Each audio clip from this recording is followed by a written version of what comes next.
불안정화라고 얘기할 수 있는 부분이고, 그 노동의 불안정화의 굉장히 핵심적인 기제가 사실은 간접고용이고, 오늘날 노동의 불안정화가 나타나는 그러니까 주된 경향들, 그것도 어떻게 보면 간접고용이라고 할 수 있습니다. 그래서 간접고용을 중심으로 해서 어떻게 노동의 불안정화가 나타나고 있고 그 원인이 뭔가라는 것에 대해서 좀 원인에 대한 좀 접근을 하려고 합니다.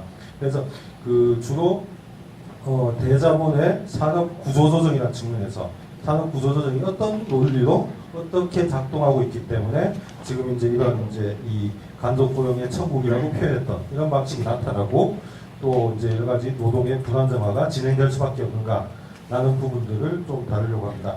그래서 그 좀 되게 좀 산업적인 접근 뭐 이런 것들라고 볼 수도 있을 것 같고요. 그래서 약간 좀 생소하실 수도 있습니다. 다만 좀 최대한, 물론 제가 광대가 아니기 때문에 아주 재밌게 해드리지 못하는데, 그러니까 최대한 좀 재밌게 좀 쉽게 하려고 좀 노력을 할 거고요. 그래서 여유 있게 부담 없이 그냥 한번 들어본다라는 식으로. 그리고 또 아마 계속 이제 노동 현장에서 이제 투쟁을 열심히 하시다 보니까 아마 학교 다니신 기억이 한참 되실 거예요. 간만에 학교에서 수업 한번 들어본다 이런 생각으로 편안하게, 꼭 수업을 듣는다고 하면 꼭 떠드는 사람이 있는데 그러지 마시고 한번 좀 들어봐 주시기 바랍니다. 그 자료집 보시면은요, 33페이지부터 자료집을 보면서 이제 좀 그 설명을 좀 드리겠습니다. 그래서 처음에 이제 나오는 부분은 이제 실제로 한국에서 이제 그 간접고용을 중심으로 하는 어떤 불안정성의 확장이라는 것들이 어떤 방식으로 지금 나타나고 있는가라는 걸 좀 다루고 있습니다. 처음에는 일단 고용의 질 하락이라는 측면들이 저는 볼 때 오늘날 그러니까 고용 문제에서 가장 핵심적인 문제인 것 같다라고 생각합니다. 이 얘기는 무슨 얘기냐면, 오늘날의 고용 문제의 핵심은 일자리가 없어서가 아니다라는 거고요. 일자리는 널려 있다라고 저는 생각합니다. 다만 그런 일자리들이 너무 열악해서 그 문제인 거지. 제가 지금은 아닌데 예전에 살던 집에서 저희 아랫집에 사신 아주머니는 심지어 일자리가 한 대여섯 가지를 갖고 계셨어요.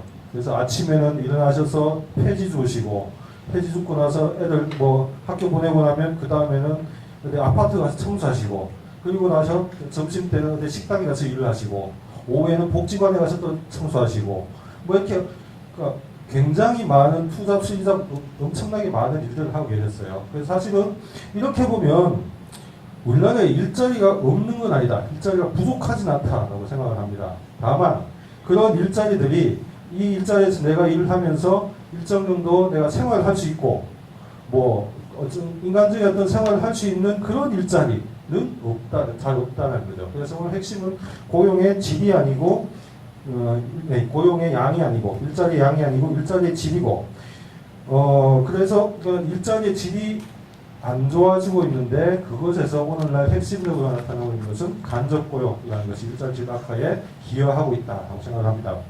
그래서 일자리의 질이 하락됐다는 모습을 몇 가지 이제 그래프를 가지고 했습니다. 그러니까 첫 번째 그래프를 보시면, 그림 1 보시면, 이거는 사업체 규모라고 해서 작업장 규모별로 입직률의 추이를 나타냅니다.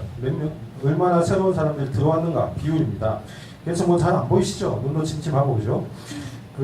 보시면, 그러니까 두 개의 선인데 밑에 선이 이제 300인 이상 대기업입니다. 300인 이상 그냥 뭉뚱그려서 한 거고, 위에 선이 300인 미만 작업장들입니다.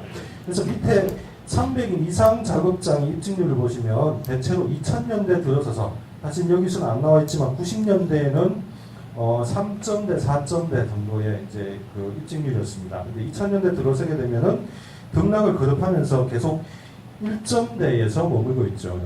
1점대에서 뭐 최근에는 요즘 또 다시 조금 높아졌다가 떨어졌다 하는 이런 경향들이 있는데, 그래서 한 1.5, 뭐 2, 많으면 2 정도. 지금 현재 가장 최근에 연도치 나온 2013년은 지금 1.7로 돼 있죠. 1.7이라는 의미는 1년에 종업원, 그러니까 300인 이상 기업이니까 300인 기업이라고 칩시다. 300인 기업에서, 그러니까 여기는 상용직 기준이니까 정규직이죠. 300인 기업에서 상용직이 뭐 1.7이면 1.7%는 몇 명인가요? 한 4명, 5명이죠. 1년에 300인 이상 대기업에서 정규직 4명 내지 5명 뽑는다는 얘기입니다.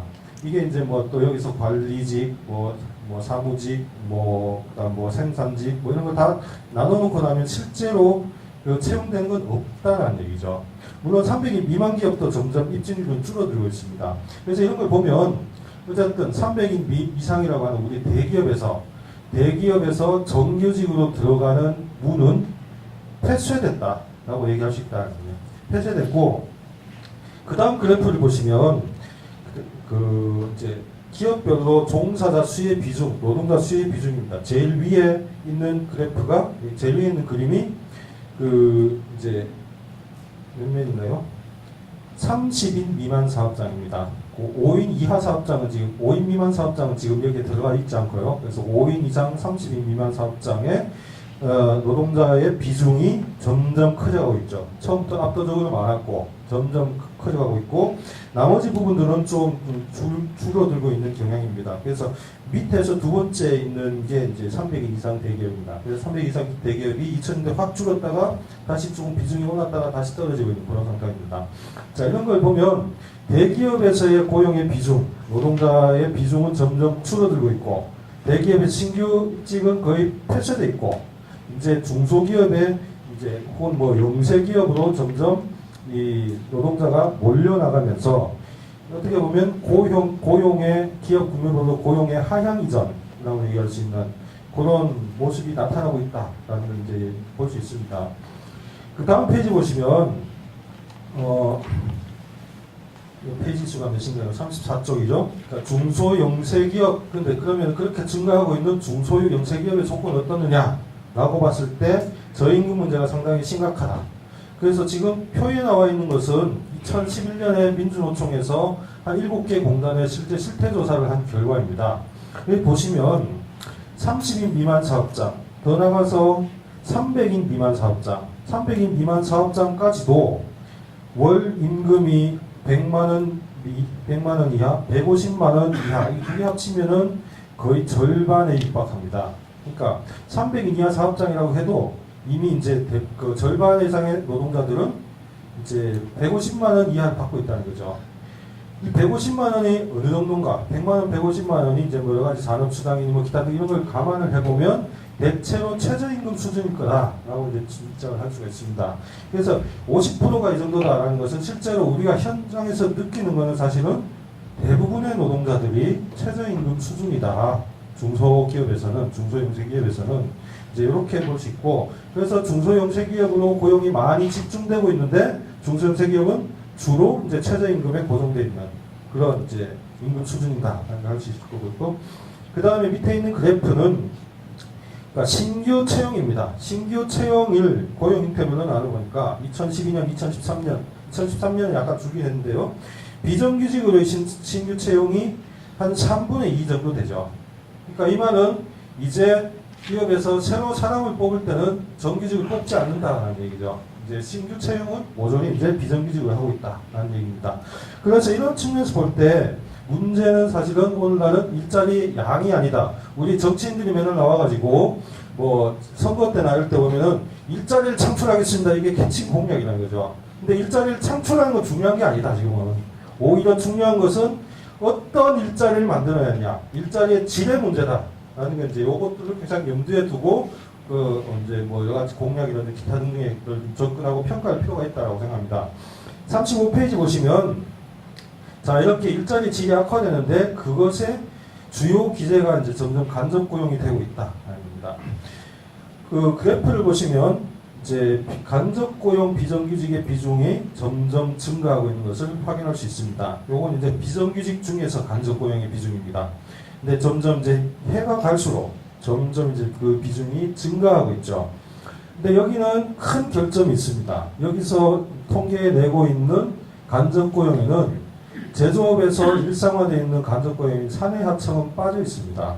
사내하청은 사내하청 업체의 정규직으로 지금 되고 있고, 그래서 이게 빠져 있습니다.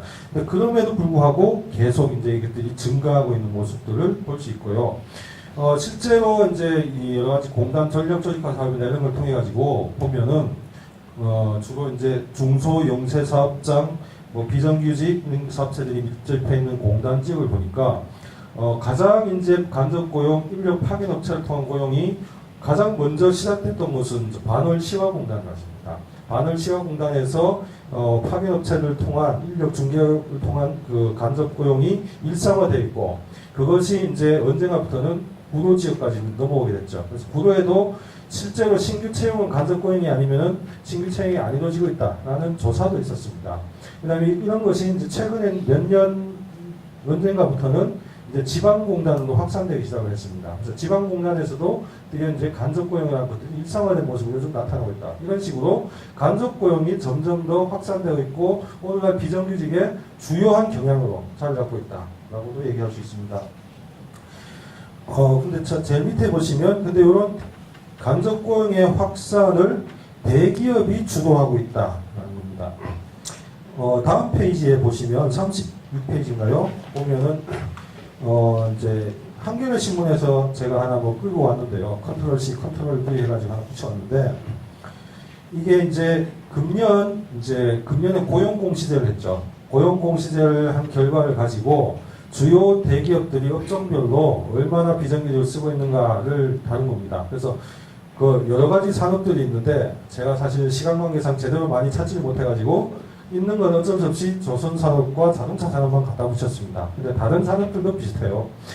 보시면 그 조선산업 한번 보세요. 조선산업에서는 총 상시 근로자, 삼성중공업 예를 들면 총 상시 근로자 한 14,000명 정도인데 그 정규직이 13,000대고 기간제가 727명이거든요. 직접 고용은 별로 없죠. 대신 소속 외 근로자라고 하는 게 파견, 산하청, 용역 같은 사실 간접 고용입니다. 이게 24,000명으로 총 상시 근로자보다 훨씬 많이 있습니다.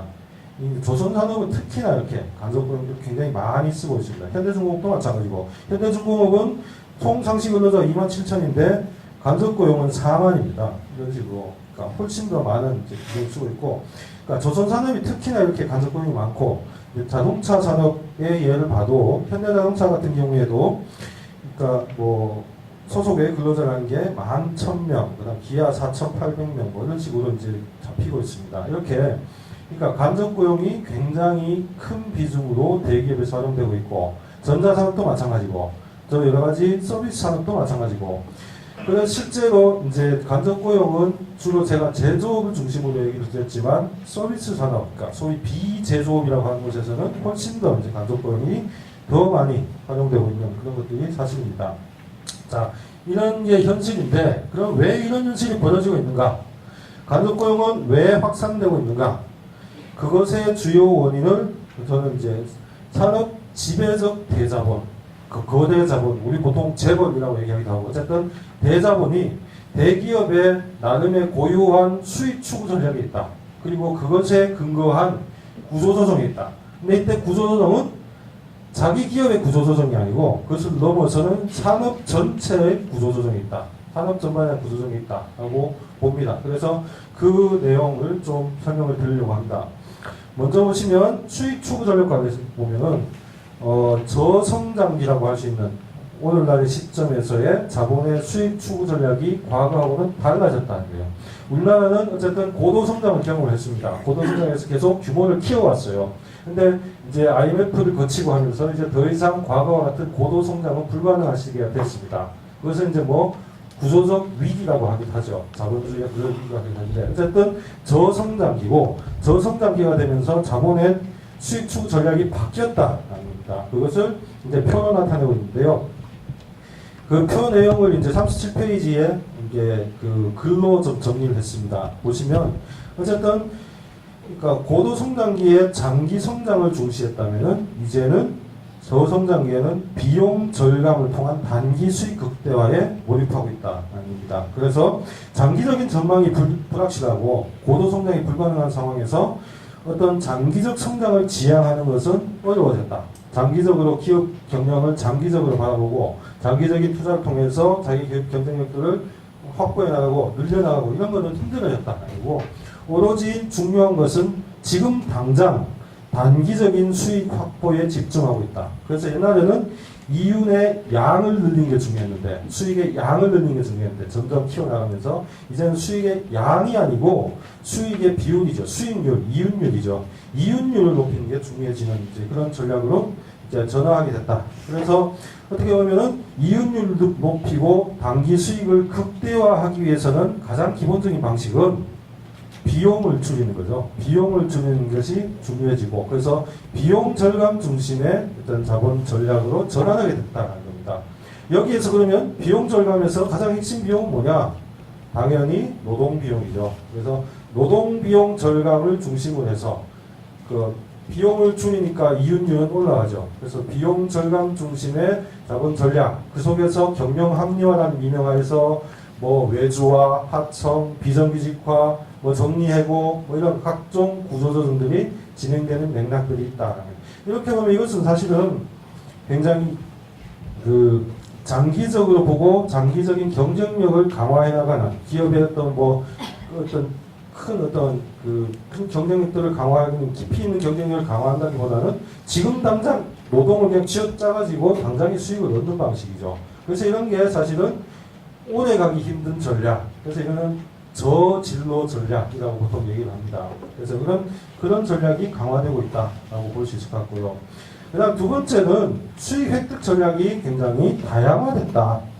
뭐냐면 자본이, 특히 생산 자본이 보통 보면은 돈을 버는 방식은, 수익을 획득하는 방식은 제품을 만들어서죠. 제품을 만들어 시장에 팔아서 이제 이게 수익을 얻는 거죠. 근데 이런 수익, 그러니까 만들어봤자 시장에서 잘 안 팔리는 조건에서는 이제는 그 자기가 뭐 어떤 제품을 만들고 팔아서 수익을 얻는 것도 중요한 수익이지만 이것과 더불어서 다른 방식의 수익을 모색하기 시작했다는 겁니다.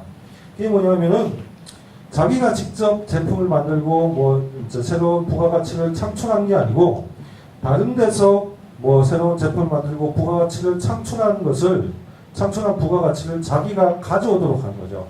이게 사실은 좀 지대 수익이라고부터 얘기할 수 있는 그런 뭐 투기적 수익이다 얘기할 수 있는 부분인데, 그래서 그런 전략들을 점점 강화하고 있다. 그래서 그 맥락에서 옛날에는 대자본이 자기가 하는 일을 이제는 외주하청을 주는 거죠. 외주하청을 주고 대자본이 자기가 하면서 자기 비용을 들여서 하는 것들을 외주하청을 주면서 훨씬 더 적은 비용으로 하도록 하고 그것을 자기 수익으로 흡수하는 거죠. 그러면은 이 얘기는 그러니까 외주하청 기업들이 창출한 잉여가치를 대기업이 그냥 먹는 방식인 거죠. 이런 방식으로 직접 부가가치를 창출하기도 하지만 그것과 더불어서 이제 다른 기업에서 다른 곳에서 생산한 잉여가치를 자기에게 이전시키는 전략, 이것들이 강화하는 그런 모습들이 나타난다. 그 속에서 외주하청이 확대되고 또 하청기에 대한 불공정 근무 문제가 제기되고 정규 노동에 대해서도 비정규직을 갖고 비정규직 중에서도 특히 간접 고용 확산하고 이런 어떤 맥락이 이제 이런 맥락에서 나오고 있다. 그래서 그 결과 오늘날 많이 비판되는 게 그거죠. 대기업이 나홀로 성장하고 있다. 우리 이제 보통 이제 뭐 낙수 효과라는 말을 씁니다. 뭐 전문 용어라고 하긴 좀 뭐하고, 어쨌든 낙수 효과라는 게 뭐냐면 이렇게 양동이나 이런 데 물을 부으면 물이 넘치면은 물이 막 옆으로 떨어지잖아요. 그러면은 이제 이 물이 떨어지면서 옆에 있는 곳에서 다 영향을 받는 거죠. 마찬가지로 대기업을 막 키워주면 대기업이 막 성장하면은 여기서 뭐 이익이 막 넘쳐가지고 밑으로 떨어지게 되면 옆에 있는 다른 사람들까지도 그 수익을 공유할 수 있다. 뭐 이건 낙수 효과라고 얘기를 합니다. 그래서 대기업을 많이 키워주는 이유는 이런 낙수 효과 때문이다 라고 얘기를 해요. 물론 이 말도 상당히 어폐가 있습니다. 그럼 노동자들은, 그리고 뭐 특히 뭐 중소영세기업 노동자들은 대기업 주는 떡국을 넘고 떨어지는 얘기냐, 뭐 이제 이렇게 얘기할 수 있는데, 근데 어쨌든 이제 이런 맥락에서 대기업을 성장시켜야 된다라고 얘기하지만 지금 같은 구조 속에서는 대기업이 성장해왔다, 그 성장의 효과가 외부로 확산되지 않는다. 그래서 대기업 이제 나홀로 성장이다, 이런 얘기들을 이제 할 수 있고, 그 속에서 대기업은 성장하지만 노동은 점점 불안정화되는 그런 효과들이 나오고 있다. 자, 그래서 이런 수익 추구 전략과 더불어서 그 맥락에서 이제 그런 수익 추구를 해나갈 수 있도록 여러 가지 산업 구조 조정이 진행이 됩니다. 좀 졸리시죠? 우리 저 기지개 한번 봅시다. 예. 예. 예, 저도 앉아있으니까 졸리더라고요. 예. 자, 기지개를 켜시고 좀 전문 용어를 얘기하면 스트레칭을 좀 하세요. 예. 예.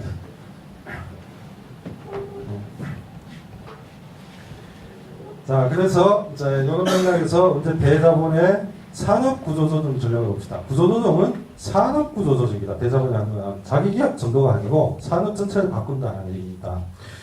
자, 그래서 그러니까 대자본의 산업구조조정 전략에서 보면 어쨌든 대자본이 그 산업 내에서의 주요 재화, 제품이죠. 상품이죠. 그리고 뭐 서비스 산업의 경우는 주요 서비스 컨텐츠라든지 이런 주요 재화와 서비스를 생산하는 기능, 이것을 점점 그 중요성들을 줄인다는 얘기예요. 상대화시키고 그 부분들을 중요성을 축소해 나간다.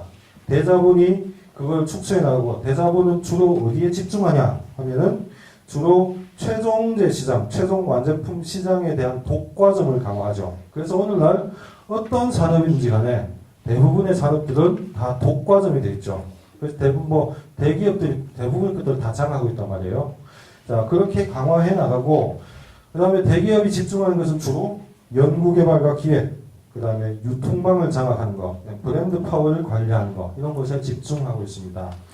그리고 요것에 근거해서 그러니까 전 산업을 조정 통제하고 있다라고 볼 수 있고, 다음 페이지 보시면 그런 맥락에서 대자본은 이제 실제로 어떤 실제 내용들을 생산하는 그러니까 산업 전체의 관리 업무에 집중하는, 관리를 통해 가지고 전체 산업을 지배하고 있는 이런 방식으로 이어지고 있다.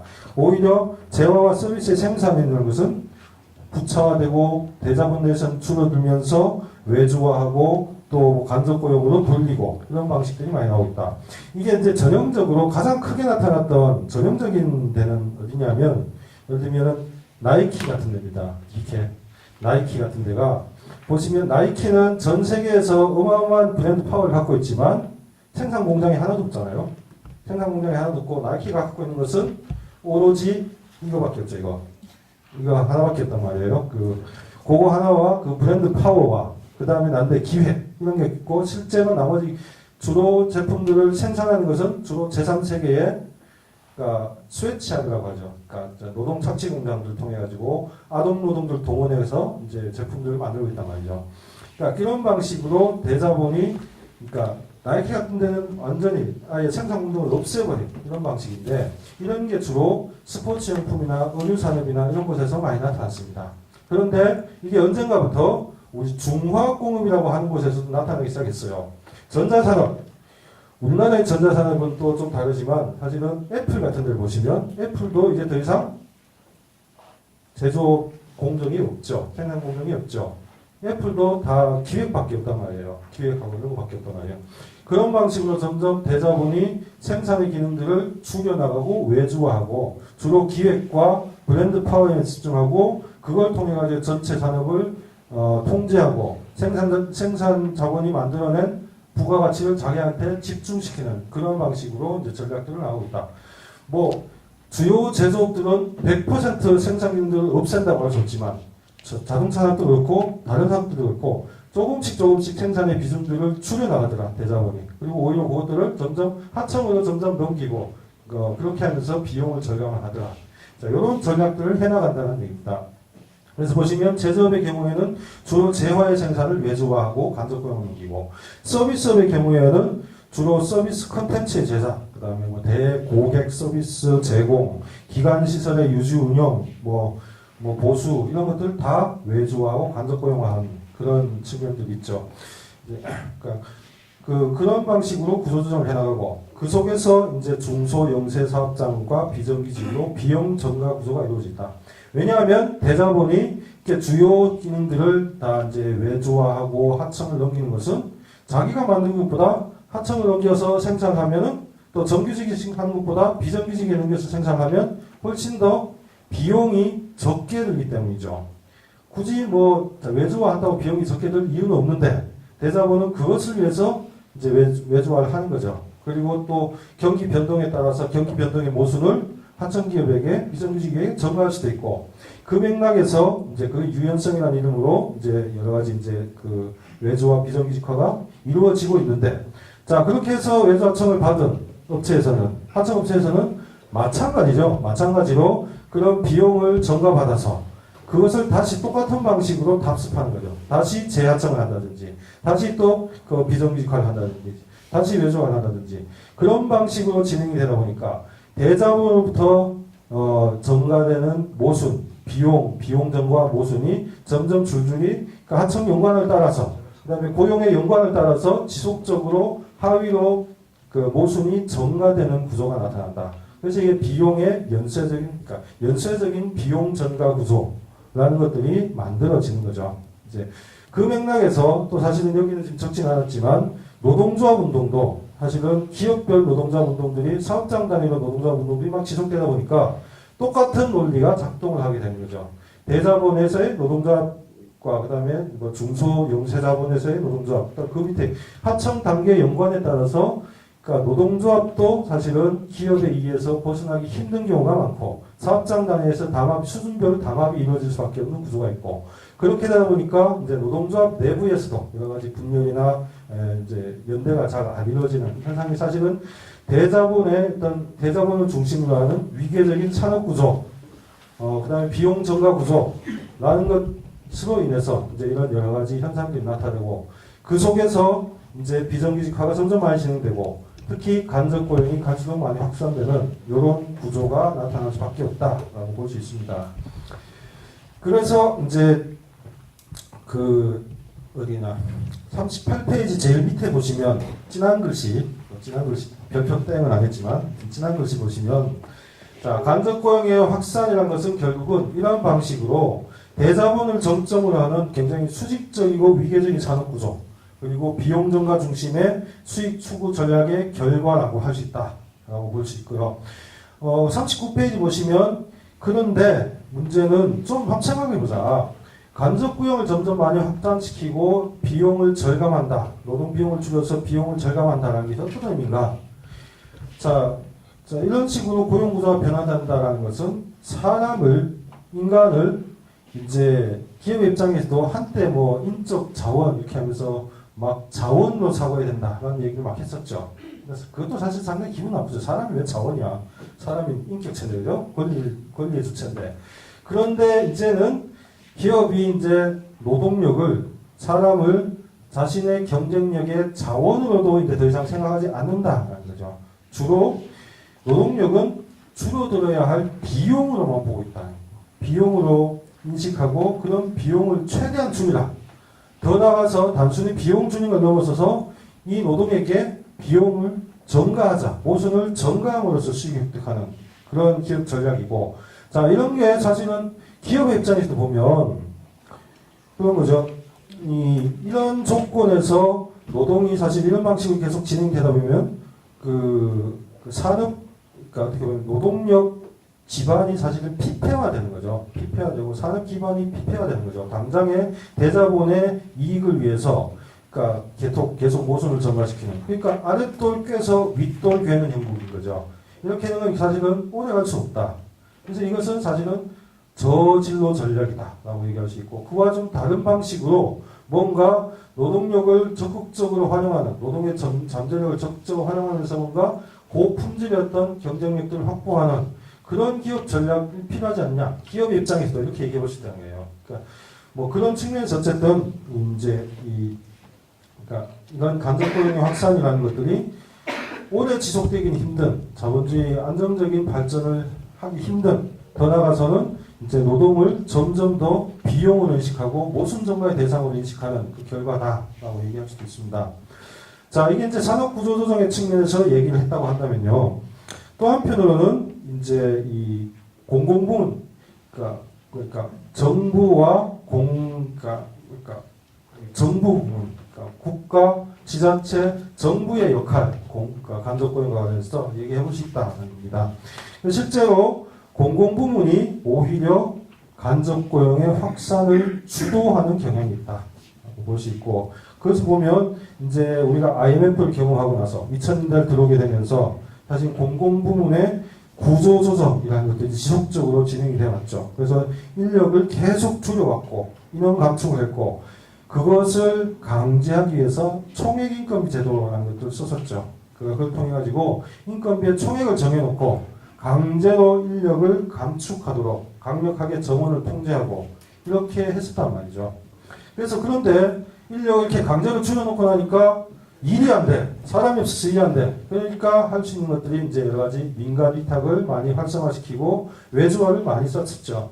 그래서 민간 위탁 외주 용역화를 이제 결국은 일이 안 되니까 이렇게 많이 확산시켰단 말이죠. 자, 그러니까 이제 민간 위탁 외주화가 처음에 막 많이 많다 보니까 점점 이렇게 확산되면서 이제 이것이 거의 이제 제도화되죠. 체계화되고 그런 점점 그 규모가 확장되게 되고 그런 현상들이 이제는 다시 공공부문에서 나타나는 관행들이 다시 민간 부문으로 확장되는 결과가 나타나. 그래서 어떻게 보면 이렇게 보면 오늘날 제가 처음에 오늘날 고용 문제 핵심은 일자리의 양이 아니고 질이다라고 얘기했습니다. 그러면은 일자리의 질을 책임져야 될 일자리의 질이 굉장히 핵심적인 것이 되는 지금의 상황에서 그러니까 일자리의 질을 책임져야 되고 좋은 고용의 모범을 보여야 할 공공부문이 오히려 나쁜 일자리를 확산하는 간접고용의 확산을 주도하고 있는 이런 이상한 일들이 벌어지고 있다는 거죠. 그렇게도 얘기해 볼 수 있다. 자, 또 사실은 이렇게 공적 기능이 외주화되는 것은 또 굉장히 또 다른 여러 가지 함의들을 안고 있습니다. 우리 금년에 세월호가 있었죠. 세월호 같은 경우를, 그러니까 세월호를 보면서 또 상당히 많은 외주화의 문제들을 많이 제기를 했습니다. 왜냐하면 세월호가 이제 그렇게 큰 사고가 났는데, 가보니까 각각의 단계마다 굉장히 모든 단위를 국가가 해야 될 것들을, 공공부문이 해야 될 것들을 다 외주로 확산시켜 왔단 말이죠. 외주에 점점 넘겨왔단 말이죠. 자, 그렇게 하다 보니까 이제 책임 소재가 굉장히 모호해지죠. 실제로 이 관리를 누가 해야 되는지, 누가 책임져야 되는지가 굉장히 모호화되고, 이렇게 공공기업이, 공공부문들이 점점 외주가 확산되는 것은, 그러니까 고용의 질의 악화라는 것과 더불어서, 공공부문이 담당해야 될 어떤 책임, 관리의 책임, 이런 것들이 점점 그러니까 외주화되면서 희석화되는 경향이 나타나죠. 그래서 공적인 책임이 굉장히 모호화시게 되고, 그래서 이것은 끊임없이 은근히 큰 사고나 대형 사고, 산재들을 조장할 수밖에 없는 구조가 있다. 이제 뭐 이렇게도 얘기해 볼 수 있을 겁니다. 자, 그 다음에 밑에 39페이지 밑에 보시면 공공부문에서 간접고용과 관련시켜서 또 짚어야 될 부분들이 간접고용을 산업화하고 있다. 그래서 이게 이제 고용 서비스 선진화 방안이라는 게 있죠. 그래서 이 속에서 간접고용이라는 게 하나의 산업이 되고 있다. 이건 굉장히 짚어볼 문제 좀 심각하게 좀 생각해야 될 부분이라고 생각합니다. 왜냐하면 우리가 살고 있는 사회는 자본주의 사회입니다. 자본주의 사회에서의 기본적인 속성은 뭐냐면 자본주의예요. 자본은 돈이죠, 그죠? 돈주의죠, 돈주의. 돈이 중심이 되는 사회예요. 그러니까 돈이 중심이 된다는 것은 이때 자본은 모든 돈을 다 자본이라고 하지는 않습니다. 뭐냐면 더 많은 돈을 벌기 위해서 투자된 돈을 자본이라고 얘기해요. 그래서 예를 들어서 내가 돈 1,000원 있다. 돈 1,000원 있어가지고 이걸 가지고 배가 고파서 뭘 사먹었다. 요즘 1,000원 사먹을 것도 잘 없지만 그래서 맛있게 먹고 나면 이 돈은 그냥 소비되는 돈이죠. 이건 자본이 아니다는 거예요. 근데 내가 1,000원이 있어서 이 1,000원을 가지고 뭘 할까 하다가 껌을 샀어요. 껌을 사서 지하철에 가가지고 음악을 틀어놓고 이걸 2,000원에 팔았어요. 사실 폭리를 한 거죠. 2,000원에 팔고는 다시 그걸 가져와가지고 이제는 껌을 2통을 샀어. 다시 지하철에 가가지고 음악 틀어놓고 안경 쓰고 비싼 안경 쓰고 4,000원에 팔았어. 이런 식으로 하면 내가 1,000원이 있던 게 2,000원이 되고 2,000원이 된 게 4,000원이 되죠. 그죠? 이런 식으로 점점 돈을 불려나가는 돈, 더 많은 돈을 벌기 위해 투자된 돈을 자본이라고 합니다. 자본의 목적은, 그러니까 자본이 주도한다는 얘기는 자본주의의 목적은 자본이 돈을 버는 거다. 이걸 전문 용어로 얘기하면 자본 축적입니다. 좀 더 쉬운 용어로 얘기하면 이윤이에요. 수익이죠. 수익 추구라는 것들이 가장 중요한 목적이 되는 사회. 이게 자본주의다. 근데 이렇게 자본이 수익을 추구하기 위해서 뭘 하냐 하면은 이제는 상품화를 한다는 거예요. 상품화가 뭐냐? 시장에서 거래되는 것이 가장 중요한 목적이 되는 거죠. 내가 농사를 지어요. 농사를 짓는데 농사를 짓다가 이게 농사를 지어서 여러 가지 농산물이 나는데 이것을 뭐 가족들하고 친지들에게 나눠주겠다. 이렇게 농사를 짓는 것은 이때 농산물은 상품이 아니죠. 근데 다수의 농민들은 농사를 지어서 이것을 시장에 내다 팔아서 돈을 벌겠다고 생각하죠. 이렇게 되면 이것은 상품이 되는 겁니다. 이렇게 자본주의는 점점 많은 것들을, 모든 것들을 상품으로 만들어 나가는 과정인데, 그래서 사람의 일할 수 있는 능력도 상품이 됐죠. 그래서 내가 일할 수 있는 능력이 있으니까 내 일할 수 있는 능력을 팔아서 돈을 받고 대신 일을 해준다. 이게 임금 노동이죠. 자, 그런 식으로 하는데 이제는 고용이라는 것이 이제 상품이 됐습니다. 그래서 고용이라는 게 보니까 고용이라는 것들을 이용해서 고용이라는 것들을 팔아가지고 돈을 벌 수 있겠다. 그래서 나온 것들이 고용 서비스 선진화 방안입니다. 그래서 고용이라는 것이 사람이 생활을 위해서 가장 기본적으로 오늘날 자본주의 사회에서 사람들이 생활하기 위해서 가장 중요해지고 있는 이런 고용이라는 것을 상품으로 만들어가지고 시장에서 팔아서 수익을 얻겠다.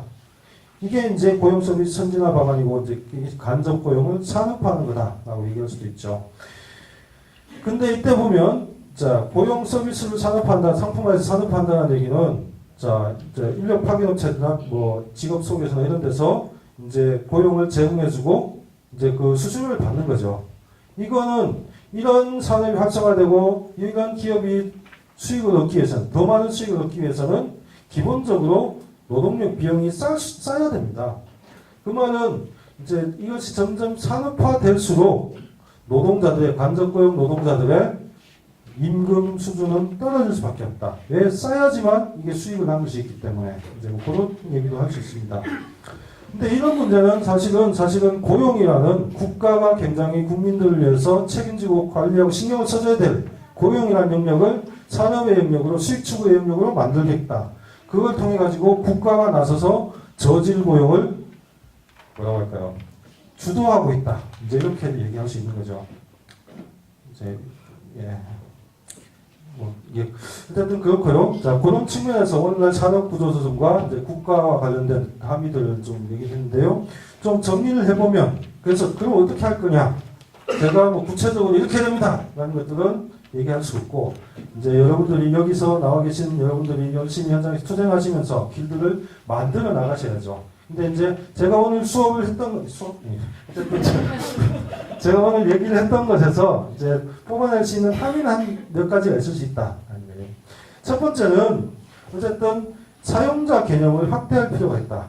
자, 자본이 이제 간접 고용을 활용하는 것은 어쨌든 비용 절감, 해고의 용이함, 저임금 뭐 이런 것도 있습니다. 근데 이것은 직접 고용 비정규직으로도 가능하죠.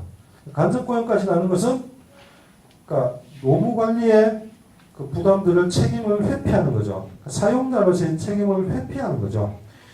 그래서 오히려 어떻게 보면 간접고용 문제가 간접고용 노동자 열심히 투쟁할 때 부딪히는 문제는 열심히 투쟁해봤자 자기가 소속된 회사가 계약을 해지된다거나 이렇게 하면은 뭐 나무함이 타불이 되는 경우가 많죠.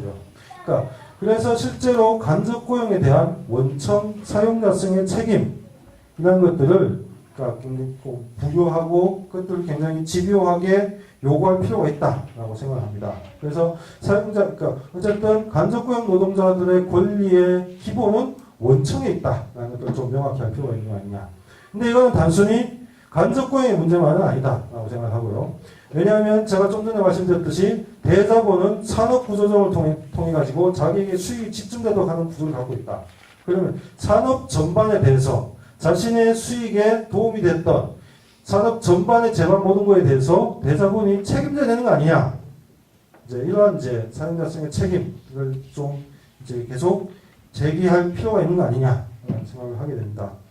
그다음 두 번째는 좀 전에 말씀드렸던 고용 서비스 선진화 방안과 관련시켜서 고용을 탈상품화해야 된다. 고용은 상품화하면 안 된다. 고용이라는 것은 오늘날 많은 사람들이 현대 자본주의 사회에서 특히 오늘 같은 때 많은 사람들이 고용을 통해 가지고 자신의 생활을 영위하고 있는 이런 실정인데 그것들을 산업화해서 이윤 추구의 도구로 활용한다는 것은 말이 안 된다. 그래서 국가가 나서서 고용에 대한 책임을 져야 되는 거 아니냐. 오히려 뭐 그 여러 가지 민간 뭐 인력 소개소를 활성화한다거나 이것이 아니고 거꾸로 국가의 공공 고용 서비스의 기능들을 강화하고 거기에 인력을 확충하고 그런 서비스를 오히려 더 높이는 방향으로 나가야 되는 거 아니냐. 그것을 통해 가지고 그러니까 고용을 탈상품화하는 것 이런 것들이 굉장히 좀 중요한 과제가 아니냐라고 생각합니다. 예, 마치겠습니다. 그 간접 고용 노동자들의 그 비중을 다룬 여기 자료집에도 있으시는 통계를 보면 2003년도에 간접 고용 비중이 쭉 떨어지잖아요. 예. 그 혹시 이유를 뭐라고 생각하시는지 하는 게 하나 있고요. 아, 두 그런데요. 번째는 예. 좀 의견성 질문인데요.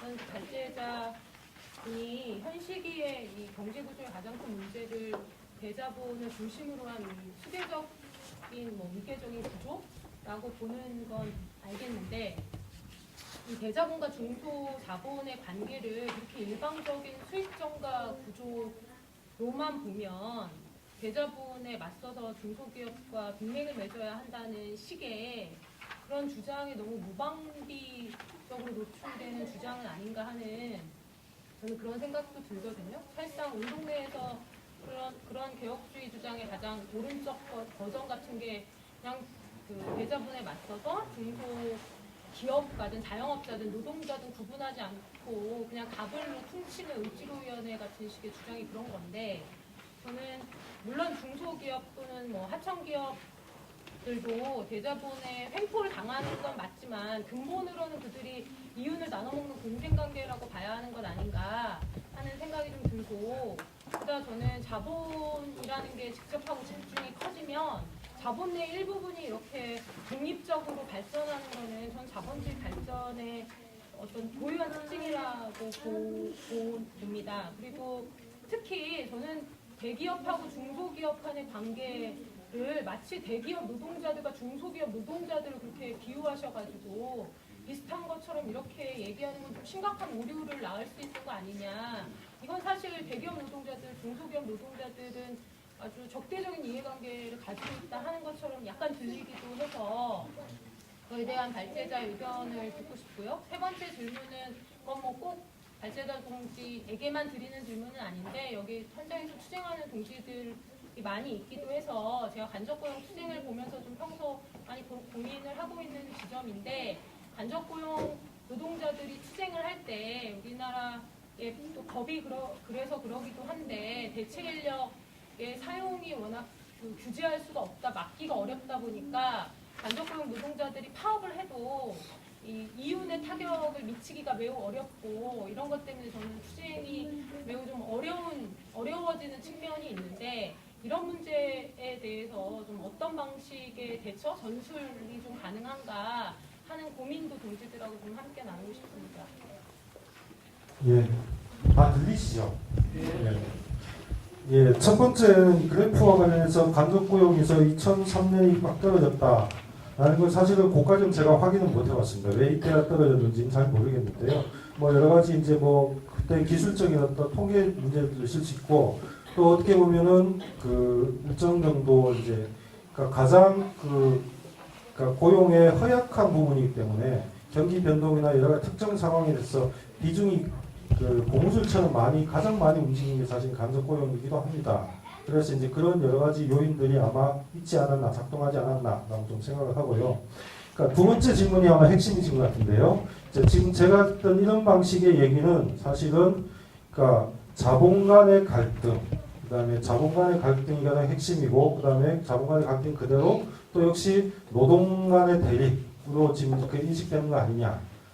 그러면은 중소 자본들을 어떻게 이해해야 되고, 정규직 대기업 정규직 노동자들이 그런 나쁜 놈이냐, 하여튼 뭐 이런 방식의 그런 질문이신 것 같은데요.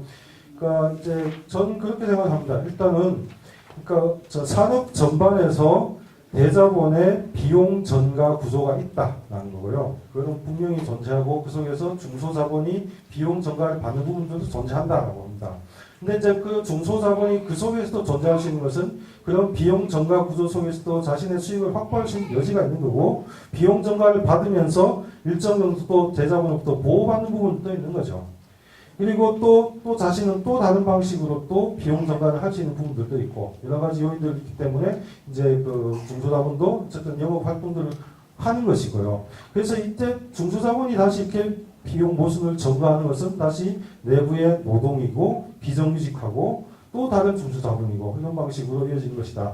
그렇게 보면 그러니까 중소자본이 무조건 뭐 대자본으로부터의 비용 점검을 받기 때문에 그래서 중소자본을 대자본에서 비용 점검을 막으면은 그것으로 모든 것이 끝나는 문제는 아니다라고 생각합니다. 뭐 그렇게 생각을 하고 있고요.